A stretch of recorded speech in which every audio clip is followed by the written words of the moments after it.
ಕೇಳ್ತಾ ಇದ್ದೀರಾ ಭಕ್ತಿ ಸ್ಟುಡಿಯೋ ರೇಡಿಯೋ ಸಿಟಿ 91.1 ಅಲ್ಲಿ RJ ನಿಖಿತಾ ಜೊತೆ. ಪಂಚಮುಖಿ ಹನುಮಂತನ ಬಗ್ಗೆ ನಾವು ತಿಳ್ಕೊಳ್ತಾ ಇದ್ವಿ ಅಲ್ವಾ? ಪ್ರತಿದಿನವೂ ಪಂಚಮುಖಿ ಹನುಮಂತನ 5 ಮುಖಗಳು ಏನೇನು ಹೇಳುತ್ತೆ, ಅದರ ಅರ್ಥ ಏನು, ಅಥವಾ ಆ ದೇವರ ರೂಪವನ್ನು ಆರಾಧನೆ ಮಾಡೋದ್ರಿಂದ ಏನೇನೆಲ್ಲ ಲಾಭವಿದೆ ಅಂತ ಹೇಳಿ, ಬದುಕಿನ ಯಾವುದೇ ಸ್ತರದಲ್ಲಿ ಯಾವುದೇ ವಿಚಾರದಲ್ಲಿ ನಮಗೆ ಅದರಿಂದ ಒಂದಿಷ್ಟು ಮುಕ್ತಿ ಸಿಗಬೇಕು ಕಷ್ಟಗಳಿಂದ ಅಂತ ಹೇಳಿದರೆ ಪಂಚಮುಖಿ ಹನುಮನ ಆರಾಧನೆ ಆ ಎಲ್ಲ ಶಕ್ತಿಯನ್ನು ಕೊಡುತ್ತೆ ಎನ್ನುವಂಥ ನಂಬಿಕೆ ಇದೆ ಅಂತ ಈ ಎಲ್ಲ ವಿಚಾರವನ್ನು ತಿಳಿಸೋಕ್ಕಿಂತ ಮುಂಚಿತವಾಗಿ ಹೇಳಿದ್ದೆ. ಹಾಗೆ ಇವತ್ತು ಪಂಚಮುಖಿ ಹನುಮಂತನ ರೂಪದಲ್ಲಿ ಇರುವಂತಹ ಕೊನೆಯ ರೂಪ, ಇದುವರೆಗೂ ನಾವು ತಿಳ್ಕೊಂಡಿದ್ವಿ ಪಶ್ಚಿಮ ದಿಕ್ಕಿನ ಕಡೆ ಮುಖ ಮಾಡಿರುವಂಥದ್ದು ಗರುಡ, ಉತ್ತರ ದಿಕ್ಕಿನೆಡೆ ಮುಖ ಮಾಡಿರುವಂಥದ್ದು ವರಾಹ, ಇನ್ನು ದಕ್ಷಿಣ ಮುಖ ನರಸಿಂಹ, ಮೇಲ್ಮುಖವಾಗಿರುವಂಥದ್ದು ಹಯಗ್ರೀವ, ಹಾಗೆ ಕೊನೆಯದಾಗಿ ಪಂಚಮುಖಿ ಹನುಮಂತನ ಈ ರೂಪದಲ್ಲಿ ಕೊನೆಯ ಮುಖವೇ ಆಂಜನೇಯನ ಮುಖ. ಇದು ಪೂರ್ವಕ್ಕೆ ಮುಖ ಮಾಡಿದೆ.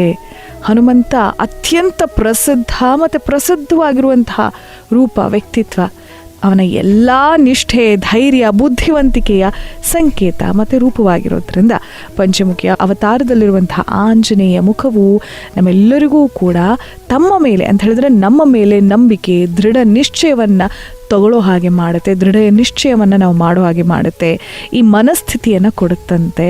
ಹನುಮಂತನ ಈ ಮುಖ ಭಕ್ತರನ್ನು, ವಿಗ್ರಹಗಳನ್ನು ಮತ್ತು ಚಿತ್ರಗಳಲ್ಲೂ ನೇರವಾಗಿ ನೋಡೋದ್ರಿಂದ ಅವರಿಗೆ ದುಷ್ಟ ಶಕ್ತಿಗಳ ವಿರುದ್ಧ ಹೋರಾಡೋದಕ್ಕೆ ಶಕ್ತಿಯನ್ನು ನೀಡುತ್ತೆ, ನಮ್ಮ ಜೀವನದಲ್ಲಿ ಬರಬಹುದಾದಂತಹ ಅಡೆತಡೆಗಳನ್ನು ಎದುರಿಸೋದಕ್ಕೆ ಧೈರ್ಯವನ್ನು ನೀಡುತ್ತೆ ಅಂತ ಹೇಳಿ, ಹೀಗೆ ಪಂಚಮುಖಿ ಹನುಮಂತನನ್ನು ಮನಸ್ಸಿನಲ್ಲಿ ನಾವು ಧ್ಯಾನಿಸುವಂಥದ್ದು ಒಂದಾದರೆ, ಎಲ್ಲೇ ಆ ರೂಪವನ್ನು ಕಂಡರೂ ಕೂಡ ಮನಸಾರೆಯಾಗಿ ನಾವು ಭಕ್ತಿಯಿಂದ ಪ್ರಾರ್ಥನೆ ಮಾಡಿದಾಗ ಇವೆಲ್ಲವೂ ಕೂಡ ಸಾಧ್ಯವಾಗುತ್ತೆ. ನಮಗೆ ಬದುಕಿನಲ್ಲಿ ಎಂತಹ ಅಡೆತಡೆ ಇದ್ದರೂ, ಯಾವುದೇ ವಿಚಾರದಲ್ಲಾದರೂ, ಜ್ಞಾನದ ವಿಚಾರದಲ್ಲಾಗಿರ್ಬೋದು, ಬದುಕಿನ ಸಂಬಂಧಗಳ ವಿಚಾರವಾಗಿರ್ಬೋದು, ಸಂಪತ್ತಿನ ವಿಚಾರವಾಗಿರ್ಬೋದು, ನಕಾರಾತ್ಮಕತೆಯಿಂದ ರಕ್ಷಣೆ ಆಗಿರ್ಬೋದು, ಇವೆಲ್ಲವೂ ಸಾಧ್ಯ ಪಂಚಮುಖಿ ಹನುಮಂತನ ಆರಾಧನೆಯಿಂದ ಅಂತ ಹೇಳ್ತಿದ್ದ ಹಾಗೆಯೇ ಇಷ್ಟೂ ದಿನಗಳ ಕಾಲ ಪಂಚಮುಖಿ ಹನುಮಂತನ 5 ರೂಪಗಳು, 5 ಮುಖಗಳು ಯಾವ್ಯಾವ ದಿಕ್ಕಿಗೆ ಮುಖ ಮಾಡಿದೆ ಮತ್ತು ಈ ದೇವರ ಈ ರೂಪದ ಆರಾಧನೆಯಿಂದ ನಮಗೆ ಸಿಗೋ ಲಾಭದ ಬಗ್ಗೆ ನಾವು ತಿಳ್ಕೊಂಡಿದ್ದಾಯಿತು.